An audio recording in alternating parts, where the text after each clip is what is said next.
బైబిల్లో ఎన్నో రకాల ప్రార్థనలు ఉన్నాయి. చివరికి ప్రభువైన యేసుక్రీస్తు వారు గెత్సెమనే తోటలో ప్రార్థన చేశాడు కదా. ఆయన ప్రార్థన చేసేటప్పుడు ఆయన చెమట రక్త బిందువుల వలె కారింది కదా. ఇలా బైబిల్లో ఎన్నో ప్రార్థనలు ఉన్నాయి. అయితే బైబిల్ అంతట్లో అత్యంత శక్తివంతమైన ప్రార్థన ఏంటో తెలుసా? ప్రశ్న ఇంకోసారి. బైబిల్లో ఎన్నో రకాల ప్రార్థనలు ఉన్నాయి. అయితే బైబిల్ అంతట్లో అత్యంత శక్తివంతమైన ప్రార్థన ఏంటో తెలుసా? తెలియదు కదా. మీకు తెలియదు. ఇప్పుడు చూడండి, మీకు శక్తివంతమైన ప్రార్థన చూపెడతాను.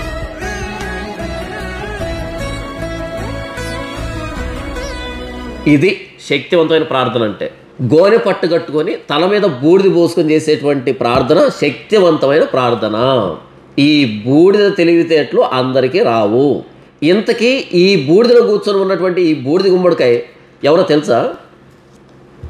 రీసెంట్గా మనం వీడియో చేసామే. 5,000 రూపాయలు ఇస్తేనే ప్రార్థన చేస్తాడు. ఆ 5,000 రూపాయలు పాస్టే ఈయనకున్న బిరుదు ఏంటంటే క్రీస్తు రాయబారి.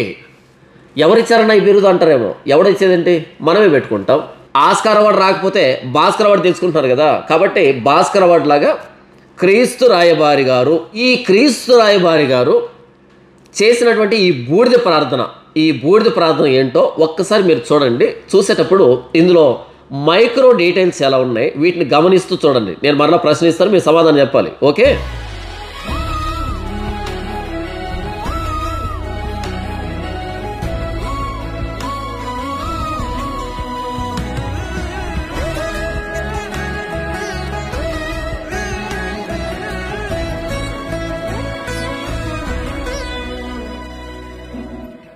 ఉపవసించి మనస్సు నిబ్బరము చేసుకొని గోనె పట్టా కట్టుకుని ధూళి తలపైన వేసుకొని చేసే ఈ ప్రార్థన పరిశుద్ధ గ్రంథమందు అత్యంత శక్తివంతమైన ప్రార్థనగా ఎంచబడి ఉన్నది.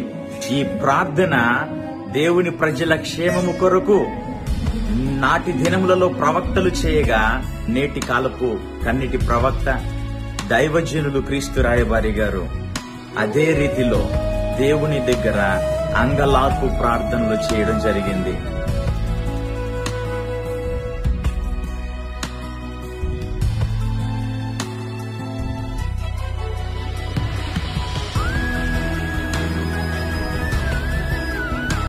చూశారు కదా, శక్తివంతమైన ప్రార్థన. ఏది? బూడిద పోసుకొని చేసేటువంటి ప్రార్థన శక్తివంతమైన ప్రార్థన. మన దురదృష్టం ఏంటంటే ఈ క్రీస్తు రాయబారి కానీ లేకపోతే ఈ బూడిద పోసినటువంటి ఈ కాటికాపరులు కానీ వీళ్ళు యోనా గ్రంథంలో వాళ్ళు బూడిద పోసుకొని ప్రార్థన చేశారే, బూడిద పోసుకొని గోనె పట్టు ధరించుకొని ప్రార్థన చేశారు కదా, దాన్ని చదివారు. కానీ దానియేలు గ్రంథంలో శద్రకు మేషకు అబేద్నెగోలు అగ్నిగుండంలోకి వెళ్ళారు కదా, అది చదివింటే బాగుండేది. వీళ్ళు యోనా గ్రంథంలో బూడిద పోసుకునే దాన్ని తీసుకున్నారు. కానీ దానియేలు గ్రంథంలో శద్రకు మేషకు అబేద్నెగోలు అగ్నిగుండంలోకి వెళ్ళారు కదా, అది ట్రై చేస్తే బాగుంటుంది. వీళ్ళు ట్రై చేస్తుండే వాళ్ళే. కాకపోతే ఇది ట్రై చేస్తే వీళ్ళు బూడిద అవుతారని భయపడి పాపం యోనా గ్రంథంలో ఉన్నటువంటి బూడిదని తెచ్చుకున్నారు. ఇక్కడో విషయాన్ని మనం మర్చిపోతున్నాం. అదేంటంటే యేసు ప్రభువు కానీ అపోస్తలులు కానీ క్రొత్త నిబంధన భక్తులు ఎందుకని మనకి ఇంత శక్తివంతమైన ప్రార్థన నేర్పించలేదు? గోనె పట్టు కట్టుకొని బూడిద పోసుకొని చేసేటువంటి ఇంత శక్తివంతమైన ప్రార్థనని యేసు ప్రభు కానీ అపోస్తలుగా మనం చెప్పకుండా ఎంత అన్యాయం చేశారు కదా. ఇప్పుడు మైక్రో డీటెయిల్స్. ఈ బూడిద ప్రార్థన ఉంది కదా, ఈ బూడిద ప్రార్థనలో మైక్రో డీటెయిల్స్. నంబర్ 1, ఇప్పుడైనా వెలిగిందా? వెళ్ళలేదు కదా. సరే, రౌండప్ చేస్తాం చూడండి. కూలర్ అండి. ఈయనే ప్రార్థన చేస్తున్నాడు, బూడిద ప్రార్థన చేస్తున్నాడు. ఆ గోనె పట్టు కట్టుకొని అంత తగ్గింపుతో బూడిద కోసం ప్రార్థన చేస్తున్నాడు కదా, ఈయనకి కూలర్ ఎందుకు? అంటే యోనా గ్రంథంలో వాళ్ళు బూడిద పోసుకొని ప్రార్థన చేసేటప్పుడు కూలర్ పెట్టుకొని ప్రార్థన చేస్తుంటారా? ఏమో మనకు తెలియదు కదా. అప్పట్లోనే నీలేవ ప్రాంతంలో కూలర్స్ ఉండి ఉంటాయి, మనకు తెలియదు కదా. క్రీస్తు రాయబారు కాబట్టి అక్కడి నుంచి రాయబారం తీసుకొచ్చాడు. ఈయన బూడిద ప్రార్థన చేస్తున్నాడు. బూడిద ప్రార్థన చేస్తే ఈ బూడిద గుమ్మడికాయకి ఈ కూలర్ ఎందుకు? ఈ కూలర్ ఎందుకు? ఆ కూలర్ పెట్టాడు, బూడిద లేచిపోదా? ఈయన బూడిద ప్రార్థన చేస్తూ ఉంటే ఇక్కడ కూలర్ పెడితే బూడిద లేచిపోతుందా లేదా? ఇప్పుడు మైక్రో డీటెయిల్ నంబర్ 2. ఇంకా వెలగలేదు కదా, వెలగదు. ఆయన కింద వేసుకున్నటువంటి పట్ట మొత్తం స్టేజ్ అంతా కవర్ అయ్యేటట్టుగా తెల్ల పట్ట పరిచారు కదా. ఎందుకు పరిచారు? అంటే స్టేజ్ పాడవుతుందనా? స్టేజ్ పాడవుతుందనా? అంటే బూడిద పోసుకునేటప్పుడు కూడా ఇన్ని జాగ్రత్తలు తీసుకుంటారా? అంతా ప్రీ ప్లాన్డ్ యాక్షన్ డ్రామానా ఇది? ఈ బూడిద పోసుకోవడం వల్ల స్టేజ్ పాడవుతుంది అనేటట్టుగా ప్రీ ప్లాన్డ్గా యాక్షన్ డ్రామానా? ఇక ఈ బూడిద ప్రార్థనలో మైక్రో డీటెయిల్ నంబర్ 3 వెలిగిందా? వెలగదు. ఈయన వేసుకున్న గోని పట్ట లోపల తెల్లటి షర్ట్ ఉంది చూడండి. పైన షర్ట్ ఉందంటే కింద ప్యాంట్ ఉంటుంది కదా.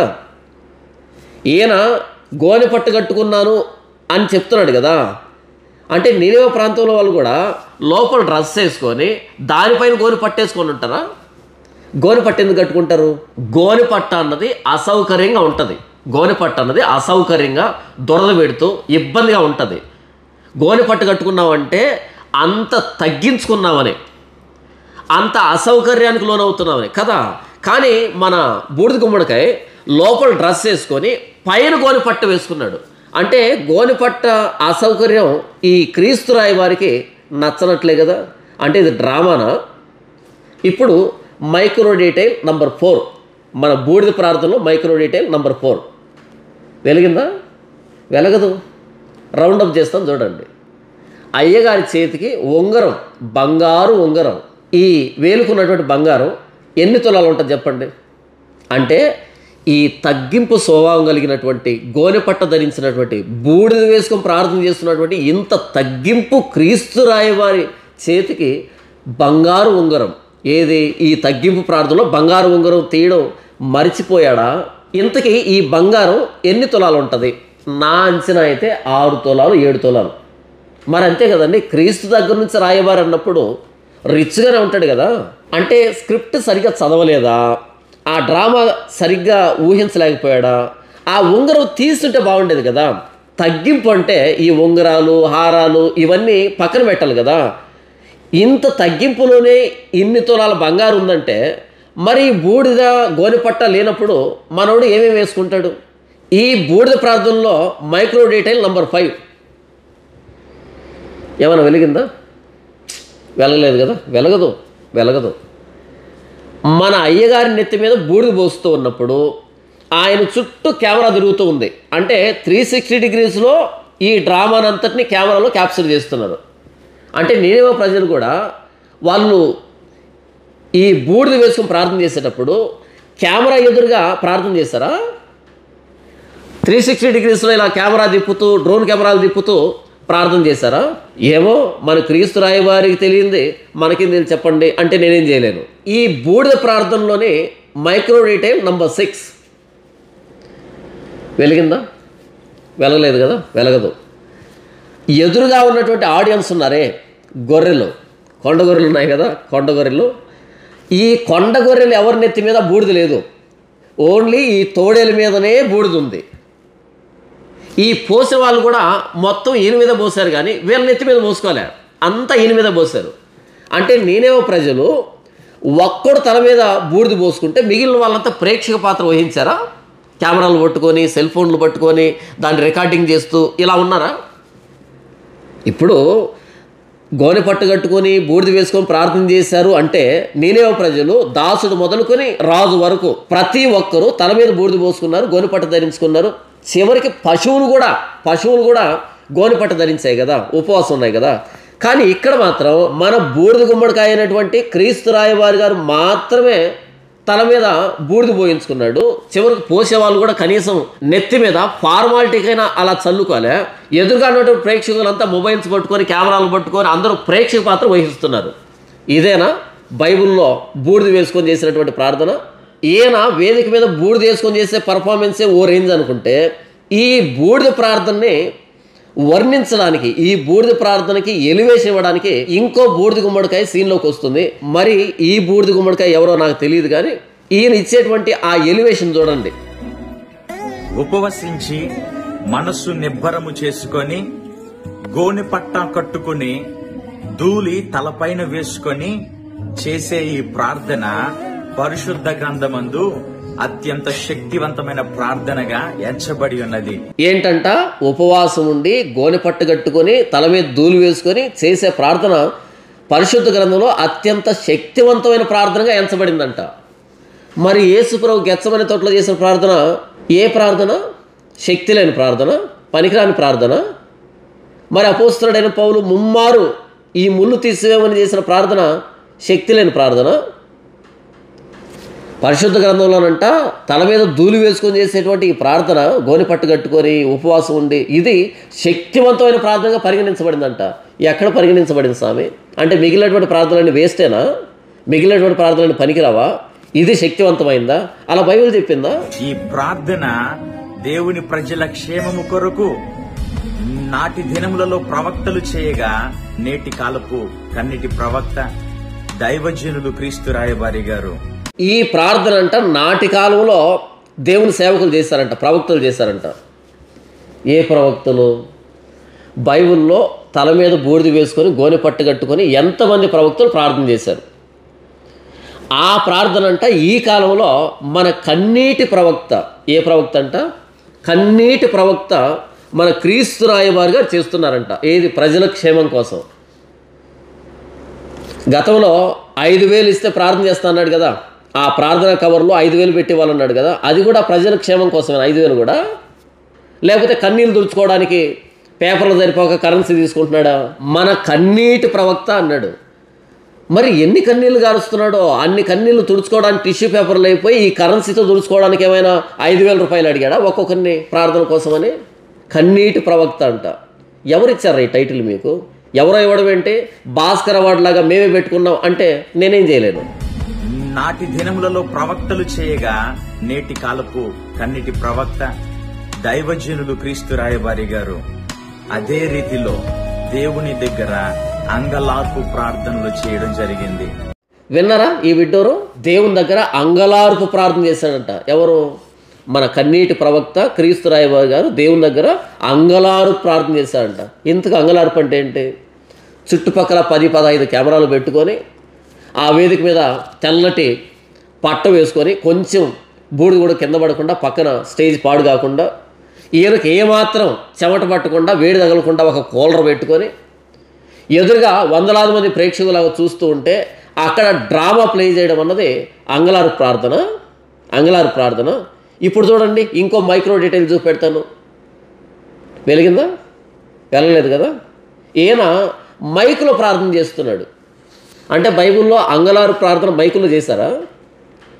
ప్రార్థన అంటే ఎక్కడ చేయాలి? రహస్యంగా చేయాలి కదా. ఈయన వేదిక మీద షో చేస్తున్నాడు, డ్రామా చేస్తున్నాడు. ఎదురుగా ఉన్నటువంటి కొండగొర్రెలన్నీ ప్రేక్షకుల్లాగా ఈయన వేదిక మీద షో చేస్తున్నాడు. ప్రార్థన అంటే రహస్యంగా గదిలో దేవునికి మాత్రం వినబడేటట్టుగా చేసేదని ప్రార్థన అంటారు. అంగలార్పు ప్రార్థన అంటే ఇన్ని కెమెరాల మధ్య చేసేది అంగలార్పు ప్రార్థన ఎందుకు అవుతుంది? వేషధారి ప్రార్థన అవుతుంది. ప్రార్థన కాదు, ఈ గొర్రెల్ని ఇంకా కొండ గొర్రెలుగా మార్చేటువంటి ప్రయత్నం అవుతుంది. నినివే ప్రజలు రాజు మొదలుకొని దాసుడు వరకు చివరికి పశువులు కూడా అందరూ గోనెపట్ట ధరించారు, బూడిద వేసుకున్నారు. మరి ఇక్కడ ఈయన ఒక్కడే బూడిద వేసుకున్నాడు, మరి మిగతా వాళ్ళకి ఎందుకు పనికిరారా? ఇప్పుడు ఇంకో విషయం చూడండి. ఈయన గారి చేతిలో అన్ని పేపర్లు ఉన్నాయన్నమాట. ఏది? 10th క్లాస్ పిల్లలు పబ్లిక్ ఎగ్జామ్ రాస్తారు కదా, ఆ పేపర్లన్నీ కరెక్షన్ చేయడానికి తీసుకుంటాడే ఎగ్జామినర్ ఉంటాడు కదా, అంత బిల్డప్ తోటి ఆ పేపర్లన్నీ పట్టుకున్నాడు. గత వీడియోలో చెప్పాను కదా, ఒక్కొక్కరు 5,000 ఇచ్చి మీ ప్రార్థన అవసరం పెట్టాలి అని అన్నాడు కదా. ఆ 5,000 రూపాయలు తీసుకున్నటువంటి పేపర్లు ఇవన్నీ. ఇప్పుడు మీ మెదడుకో చిన్న ప్రశ్న. ఈయన గారి చేతిలో, అదే ఈ కన్నీటి ప్రవక్త చేతిలో ఎన్ని పేపర్లు ఉంటాయి? రఫ్గా 100 ఉంటాయా? రఫ్గా 100 ఉంటాయా? నేనైతే 100 ఉంటాయి అనుకుంటున్నా. ఒక్కో పేపరు ఎంత కాస్ట్? 5,000 రూపాయలు, అంతే కదా. ఆ పేపర్లో ప్రార్థన అవసరత ఈ కొండగొర్రెలు రాయడానికి 5,000 రూపాయలు వసూలు చేశాడు కదా పోయిన వీడియోలో.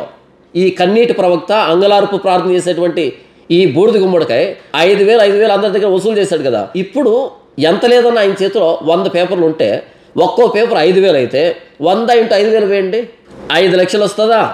5 లక్షలు వస్తుందా? అంటే ఈ బూడిద షోకి అయ్యగారికి ముట్టినటువంటి సొమ్ము రుసుము 5 లక్షలు. అరే, వేదిక మీద బేభత్సమైన పర్ఫార్మెన్స్ ఇస్తున్న వారికి కూడా 5,000 ఇవ్వడానికి ఇబ్బంది పడుతున్నటువంటి ప్రపంచం. వేదిక మీద నవరసాలు కురిపిస్తూ పర్ఫార్మెన్స్ ఇచ్చినా సరే 5,000 ఇవ్వాలంటే ఏడుస్తున్నటువంటి ప్రపంచం. కానీ వేదిక మీద జస్ట్ 2 బ్యాగులు బూడిద గుమ్మరించుకున్నటువంటి ఈ కన్నీటి ప్రవక్తకి మాత్రం కనీసంలో కనీసం అంటే 5 లక్షలు అప్పచెప్పారు ఎదురుగా కూర్చున్నటువంటి ఈ కొండగొర్రెలు. చివరిగా నేను చెప్పే విషయం ఏంటంటే, ఇక్కడ ఈ వ్యక్తి తల మీద బూడిద పోసుకోలే, క్రైస్తవ్యం నెత్తి మీద బూడిద గుమ్మరించాడు. మరొకసారి, ఇక్కడ ఈ వ్యక్తి మాత్రమే తల మీద బూడిద పోసుకొని ఉంటే నేను ఫీల్ అయి ఉండేవాడిని కాదు. కానీ ఈ వ్యక్తి ఇలాంటి చిల్లర చేష్టలు చేయడం ద్వారా క్రైస్తవ్యం నెత్తి మీద బూడిద గుమ్మరించాడు. ఇలాంటి బూడిద చేష్టలు, కాటికాపరి చేష్టలు చూసినటువంటి బయట వాళ్ళు క్రైస్తవ్యం అంటే ఇదా, క్రైస్తవం అంటే ఇదా, క్రైస్తవులు అంటే ఇంత అమాయకంగా ఉంటారా, ఇంత కొండగొర్రెలా అని అనుకోరు. వీడు వేదిక మీద ఈ బూడిద షో చేస్తూ ఉంటే ఇంతమంది చూస్తున్నారు, కెమెరాలో బంధిస్తున్నారు. ఏ పర్ఫార్మెన్స్ ఇస్తున్నాడా? మోకాల మీద కూర్చున్నాడు, బూడిద గుమ్మరిస్తున్నాడు. ఇది పెద్ద విశేషమా? పెద్ద విశేషమా? దీన్ని ఎవరు ప్రశ్నించకుండా ఇంతమంది చూస్తున్నారు అంటే ఇదా క్రైస్తవ్యం, ఇదా క్రైస్తవ్యం అని మిగతా వాళ్ళు మనల్ని చూసి ఏమనుకుంటారు? కాబట్టి ఈ వ్యక్తి కాదు బూడిద పోసుకున్నదే, క్రైస్తవ్యం అయితే బూడిద పోసాడు. ఇలాంటి వాళ్ళని చూచి చూన్నట్టు వదిలిపెడుతున్నామంటే మన క్రైస్తవ్యాన్ని మనమే వెక్కిరింతల పాలు చేస్తున్నామని అర్థం. ఇలాంటి వారిని, ఇలాంటి బూడిద చేష్టల్ని ఇంకా మనం చూచి చూన్నట్టు వ్యవహరిస్తున్నామంటే మన క్రైస్తవ్యాన్ని మనమే వెక్కిరింతల పాలు చేస్తున్నామని.